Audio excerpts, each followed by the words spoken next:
Everyone, কি খবৰ? এইটো ভিডিঅ' হৈছে দুদিনমান আগৰে। জানি নহয় মই ডিউটি লেট হৈ যায় আৰু 4 তাৰিখে আমি গৈছিলোঁ কলকাতা। যিহেতু মোৰ 5 তাৰিখে বাৰ্থডে আছিলে, কিন্তু অটোতে যাব লগা হ'ল, উপায় নাই আৰু। হাজবেণ্ডৰ কাম এটাও আছিলে, লগতে দেউতা গুৱাহাটীলৈ আহিছিলে, চ' ভাবিলোঁ দেউতাকো লৈ যাওঁ।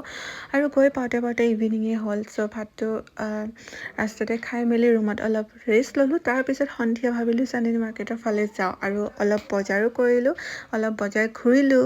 আৰু বহুত বেছি ইয়াতে গৰম হয়, চ' মই ঠাণ্ডা দিনত পিন্ধা কাপোৰ চুৱেটাৰ এইবোৰ লৈ আহিছিলোঁ, কিন্তু একো কামত নাহিলে। গৰমতে চৰ্বত কিবা কিবি খাইছোঁ আৰু ঠাণ্ডা পেলাবৰ কাৰণে।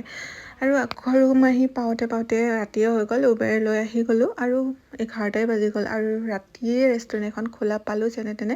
তাতে মোৰ বাৰ্থডেটো অলপমানকৈ চেলিব্ৰেট কৰিলোঁ আৰু আজি নিশাটো ভালেই গ'ল। খাই মেলি জল্দি আহিলোঁ ৰুমলৈ বুলি, যিহেতু বহুত বেছি টায়াৰ্ড হৈ আহিছিলোঁ। বাহিৰে বহুত ঘূৰিলোঁ আৰু ইয়াতো কেক কাট কৰিলোঁ।